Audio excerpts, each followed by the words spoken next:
It's Fearless Flight Live night. I feel like Carol Burnett, she always pulled her ear out there. We want to welcome you, anybody out there who has a fear of flying, who knows someone who has a fear of flying, or if you just like talking about airplanes with us tonight. With me tonight again is my ACE First Officer and Chief Technical Officer, Dieter Staudinger.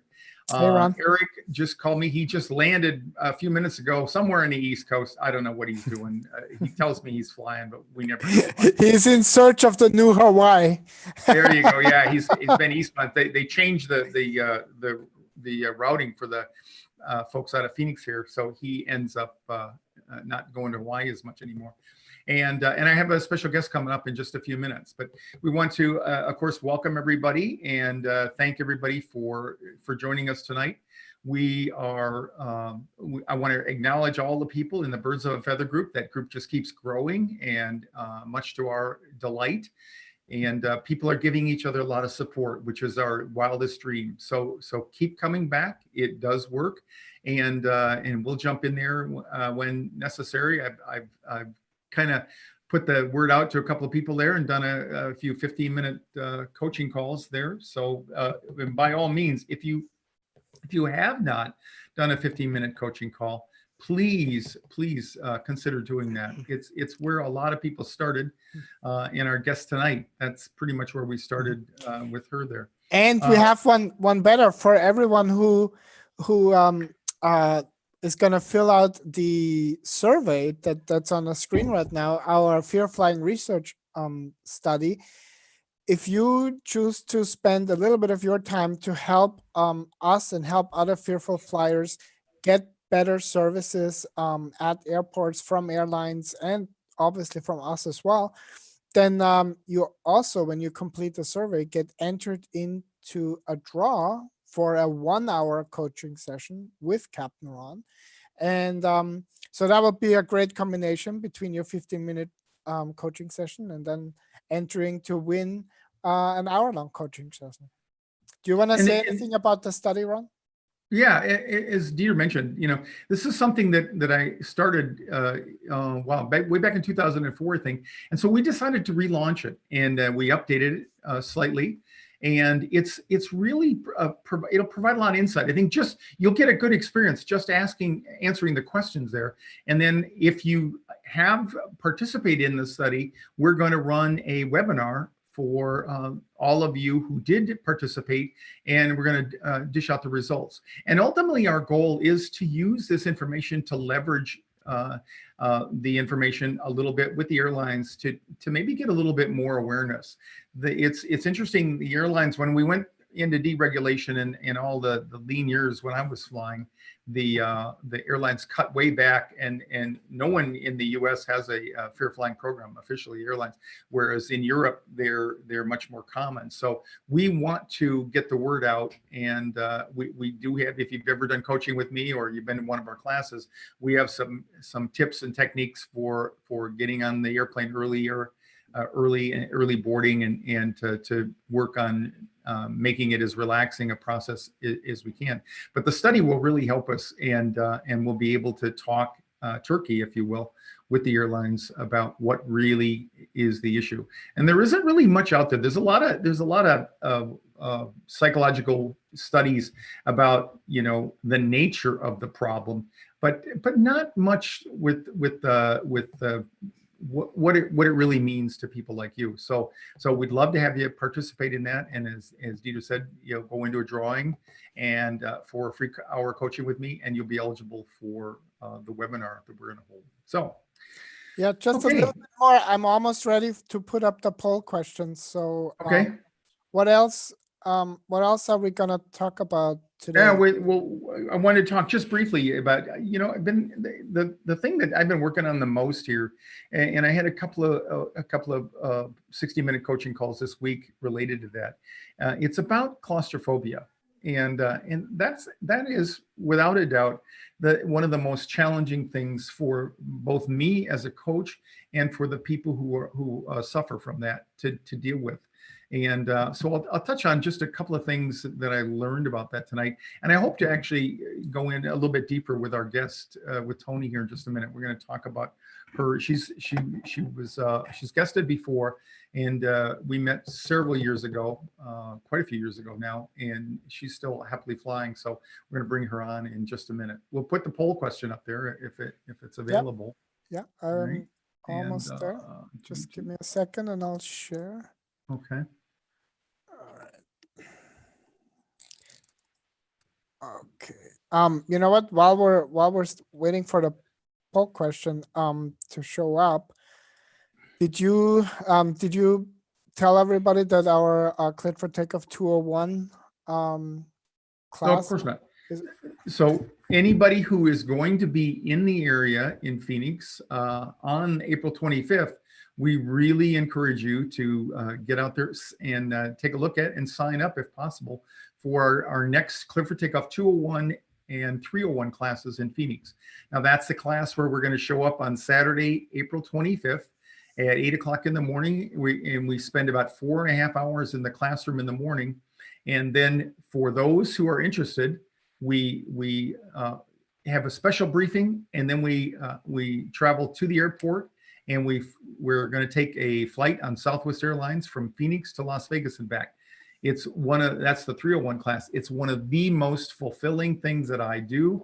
Literally, you watch people transform themselves in the course of just a few hours. We've had people that come in tears, doubting whether they could even sit through the class, let alone fly in the afternoon, and then fly so successfully in the afternoon that I often accuse them of just needing the attention. But it's really dramatic to watch people do that, and it shows how what it really takes is perseverance and commitment. And if you bring those two things with you, we'll supply all the things that you need to have confidence, because overcoming your fear of flying is just a matter of having confidence in a couple areas. One is confidence that flying is really safe, and there is a reason for why it is the safest way to travel on the planet. And the second thing is becoming even more important in this age, this era of growing anxiety, is that you have to have confidence in yourself, so that you know that you'll be able to manage your emotions, and you won't have those dreaded fears of having a breakdown or embarrassing yourself. So if you're around, Dieter will put that link in the show notes here, and go ahead and take a look over there. Tell anybody that you know that might be around and eligible for that class. We've got a number of people from LA coming again this year, and so if you live in the LA area and you can work it into your schedule, please consider coming over here. I just had a coaching student earlier this week that's going to come over. So the 201 class is really one of the prime events that we have every year over here. Okay.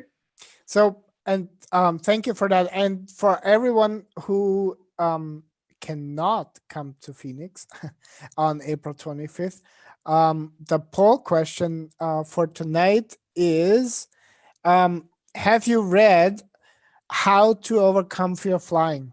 And specifically, actually, we're curious, have you read it, cover to cover, or have you just kind of like gone for parts that really spoke to you first? So, and we designed that book with a couple of things in mind. One was I wanted to make a practical guide to helping people get started overcoming their fear of flying. It's not a be-all end-all, but the thing I didn't want to do is I didn't want to share, just my passion for flying and why flying is cool and you should all love to do it. No, I wanted to take the wisdom that I've gained from you all over the last 31 years by the time I got the book written, and share with you what I've learned. So it's divided into 3 parts. The first part is about the brain and fear and the psychology of fear. The second part is about airplanes and flying. And the third part are the how-to parts in the book. And it is how to overcome fear of flying.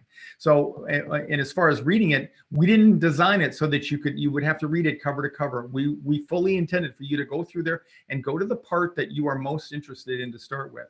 And in fact, we still have a deal out there. If you send us a review, and you only have to review one chapter, just read one chapter and send us a review and post it on Google, and we'll have a link in the show notes for that.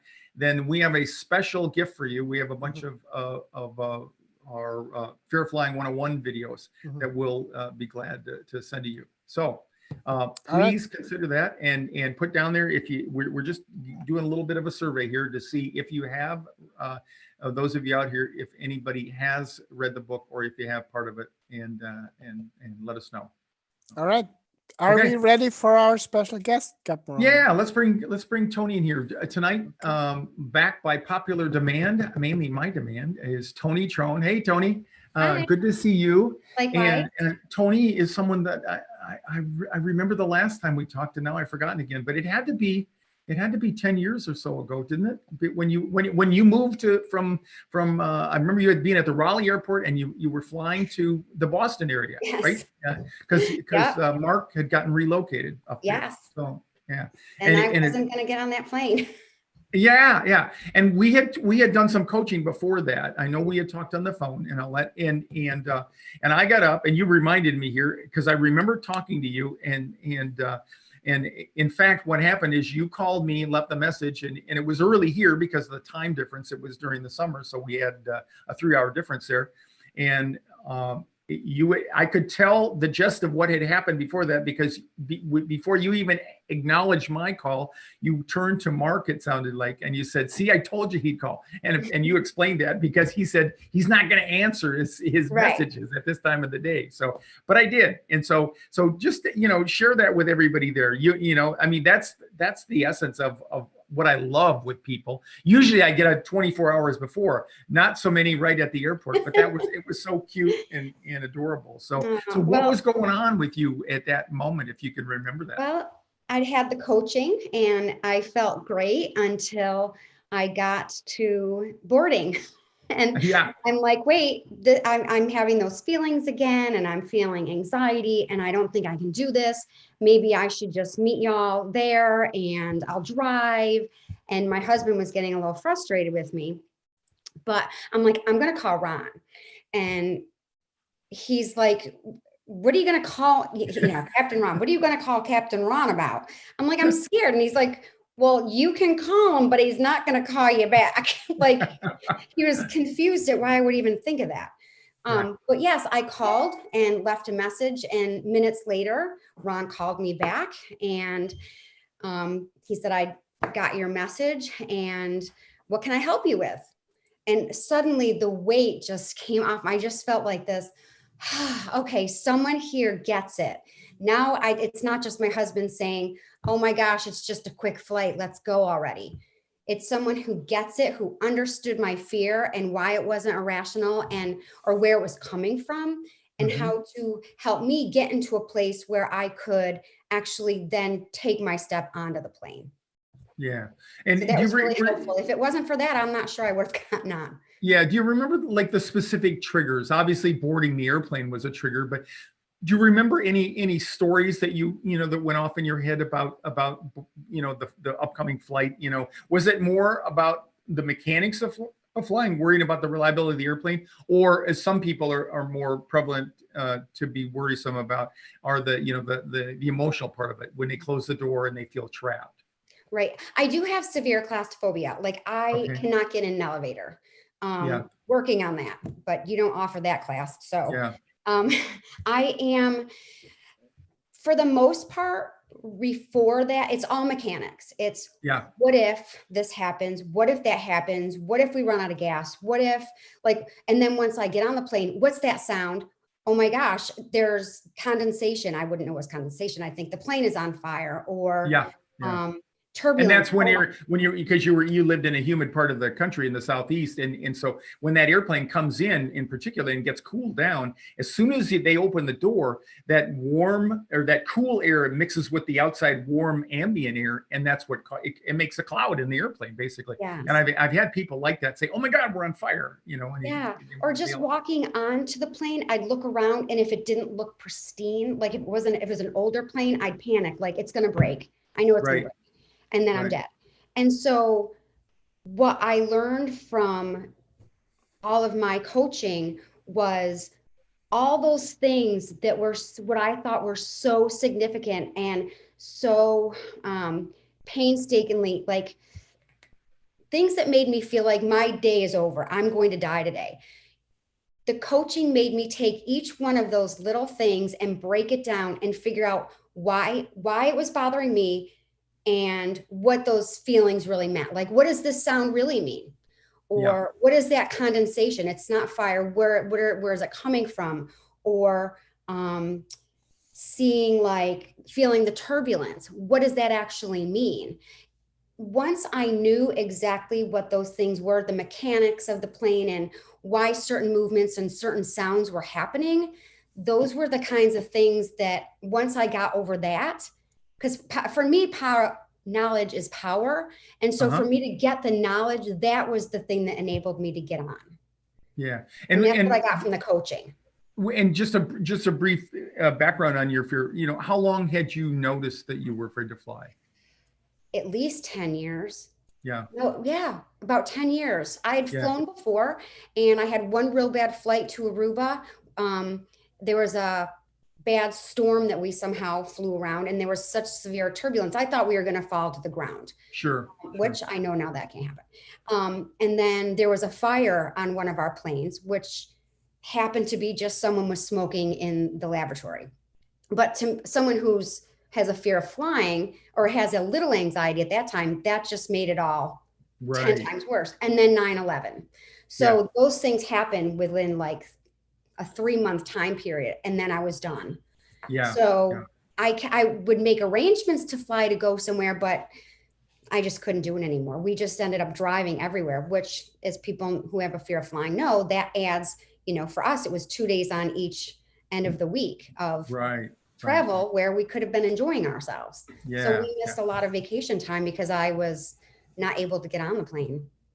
And the 10 years that you mentioned it's interesting. And this study, so far, the results that we've had people filling it out, 10 years is about average for how long people suffer from it before they really, it gets to the point where they really decide that they've got to do something different on that. Well, I knew if I was going to go on any vacations with my kids, I was going to have to do this. And that was the thing that kind of made me seek you out, or, seek out a place where I could learn how to get over this fear of flying class. And I did a lot of internet search and found that this place, you could take some classes and get on a plane. And I thought it's perfect. And then I realized, wait, it's in Arizona. Right. So can't get to Arizona. So that's why all the training that you had offered on, or that was offered online, that was so helpful, because here I am on the opposite side of the country. And I felt like, where am I going to get help?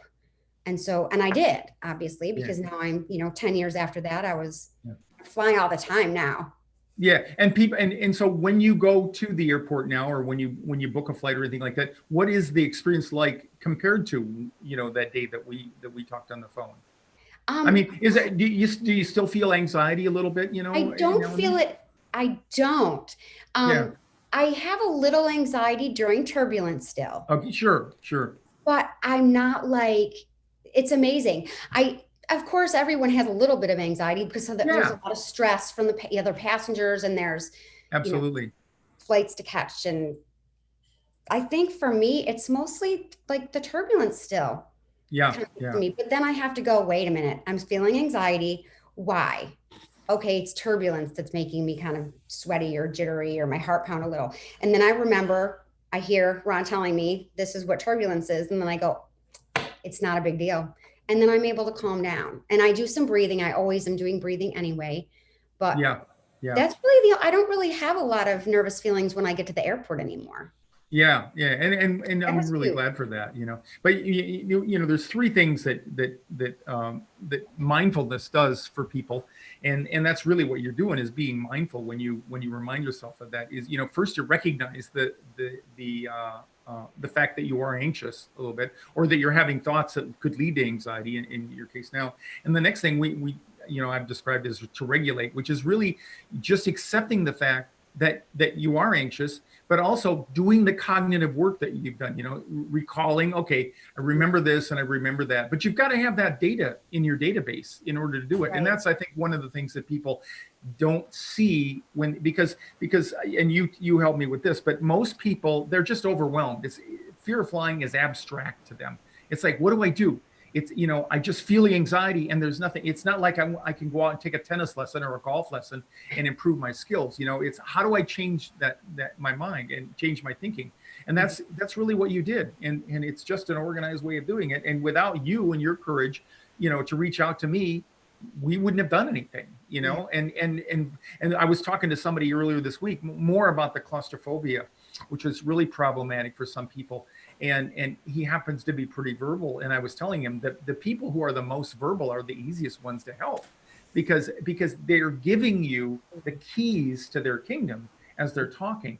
And it's, it's, I shouldn't say frighteningly easy, but it's pleasingly easy to help people. And that's what I loved about you that morning is, you were very verbal, very open about sharing what it was. And we just clicked them off 1, 2, 3, 4, 5.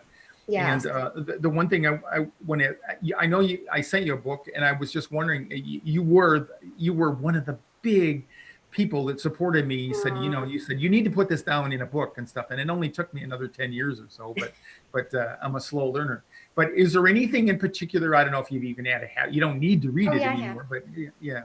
But is there anything in there that you might highlight for people if they were going to get the book and look at it? Well, what I really love about it is it's not a start at chapter 1 and go all the way through. You can pick it up and go, oh, I'm feeling like nervousness about turbulence. Well, flip to the turbulence page, or you know what I mean? It's an easy read. It's not something you have to pick up and, you can pick it up and read it for 15, 20 minutes and put it back down and not forget what you'd read. And you can highlight, that's so visual as well. And your airplane, the images of the airplanes are smiling. It's like, you know what I mean? The little, I do. The planes are happy. And and when I first looked at it, I thought, if for someone like me who has ADD and gets distracted, your book is so easy to read because you've got a little picture here, you've got a diagram, you've got some words. So from this, I swear you wrote this for me. Well, it was written by an ADD person, me. So, there you go. Because I have low ADD myself, but that is why we wanted to do the graphics. And I don't know if anybody knows it, but Dieter's mom is the one that drew the little elephant and the little eagle for us. She lives in Austria, and she did that. And then Dieter must have got some of her genes because he did a lot of the other graphics for it. So, I love it. I'm really happy with it. And I will bring it on planes and on flights with me. And, it's always nice to, I like I said, knowledge is power. And I like having the knowledge. So if I ever feel like that, I need that little reminder again about turbulence, I can turn to the book and read it again. Yeah. But it took a long time for me to go from being, like I said, now I can get in through the airport, get on a plane. It's no big deal. But it took a long time to get to that point. Like there were times I'd fly and I'd still want to call you. Yeah. On other flights, you can. You can, I'll either answer or I'll return it when I get to it. I really will, because it's just because I know from so many people and the feedback I've gotten over the years, sometimes just knowing that you can call somebody is enough to give you to bridge that little bit of confidence that you need.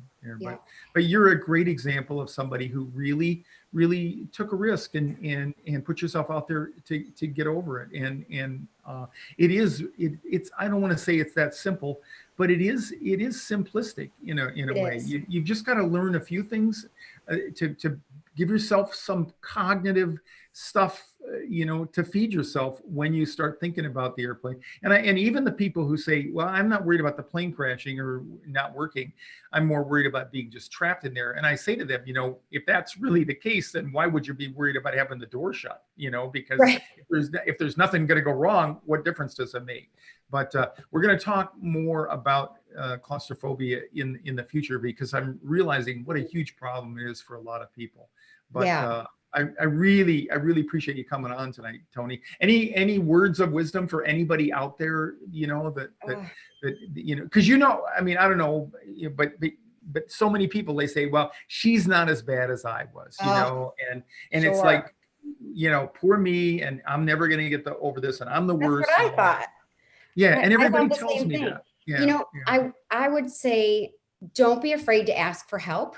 I was kind of embarrassed, and I didn't want to ask stupid questions and, let my fear be known. But for me to actually take the classes, talk to Ron, and do all the work that I did to get to this point, so worth it. I'm able to go on vacations with my family, and I was never able to do that before. So that's my advice. Just don't be afraid to just take that first step, because without that, you're just worried, you have nothing to lose. And when you say family, you shared with me your history of finding your family and all that. And I'm not going to do that. So that's your book. You need to write a book about that. We'll work on that together. You can help me. You have an awesome story, and I really am touched that you invited me to participate that day. Thank you. And visited you there. A lot more when you came since to Phoenix. then. So, yeah. I'll have to But fill you anyway, yeah. But thanks again, Toni, for coming on, and I really appreciate the feedback. So have a great night, and tell Mark I said hi. I will. And if you call, tell him I still will call you back. So, all right. And congratulations on the book. It's fabulous. Yeah. Thanks, Toni. Okay. Thanks a lot. Appreciate it. Care. Okay. Bye-bye. Bye-bye. Okay, Dieter, I was thinking about talking a little bit about the claustrophobia, but I think I'm going to wrap it up tonight, because that's a whole another subject. And we'll say one last shout out for people. Please take a look at the 201 class. It's going to be we're only going to do a couple of them again this year, because we're working on our online presence and some other things that we want to surprise you with. I meant to talk to Toni. One of the things that she shared with us before we started here was her how much it helped to have audio, and she literally heard my voice, and I know when you think about it, folks, I mean, just think about it. When you have an issue that causes emotional overload for you, like fear of flying, like claustrophobia, what is it that's going to change the world for you, or change your world? It's going to be talking. Because whether you believe it or whether you realize it or not, you have a voice going on up there. Even if it's, I ask people, what is the story that you're telling yourself about this moment? What is the story that you're telling yourself about the time when they close the door? Okay. And a lot of people, understandably, they say, I don't hear a story. And I'm going to ask them, listen more closely, because the story is, I don't like this feeling. Okay.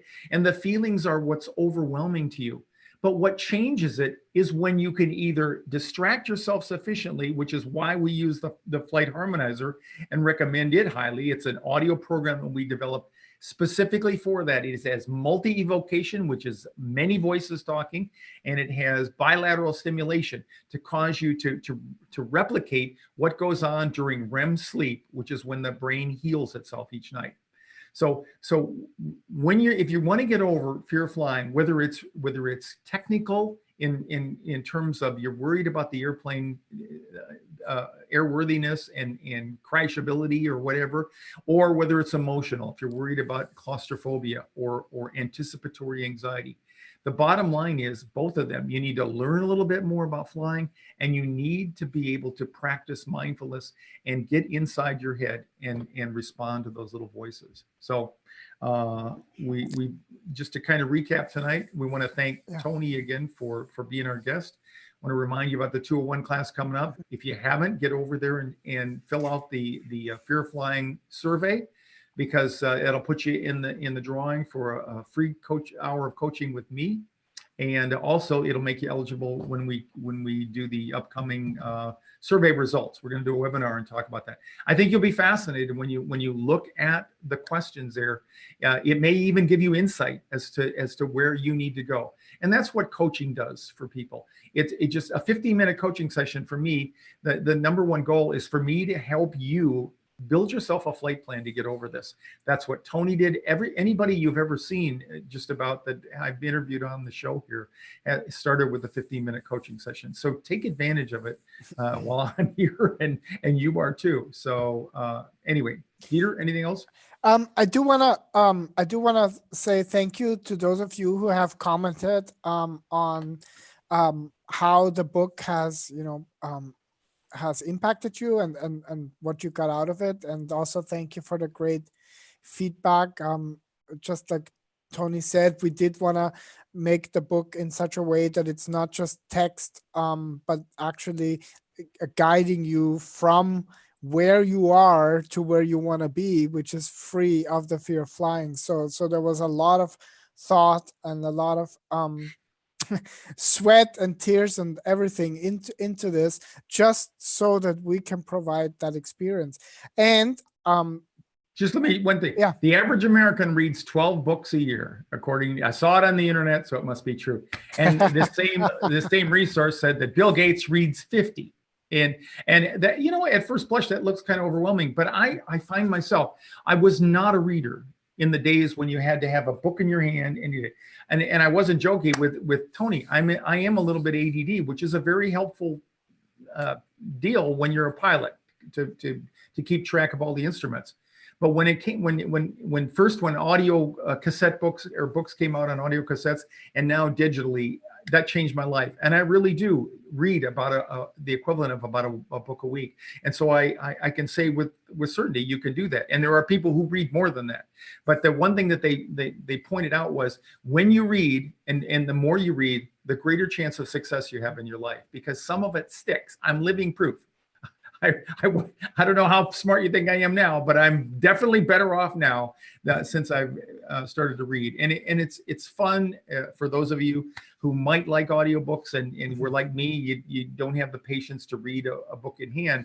It's a great thing because you have narration, they put some emotion in it, and it's almost like the old golden days of radio where you get caught up in it. So anyway, start reading and make one of your first books our book. All right? Yeah. All right. Okay. So thanks everybody. It's we're happy to have you. Thanks for tuning in. And until next week, we'll be back. This is Capt Ron and Dieter signing off, and in absentia for Cap Merrick. We'll see you next week on Fearless Flight Live. Have a great night and a great week. Bye-bye. Good night, everybody.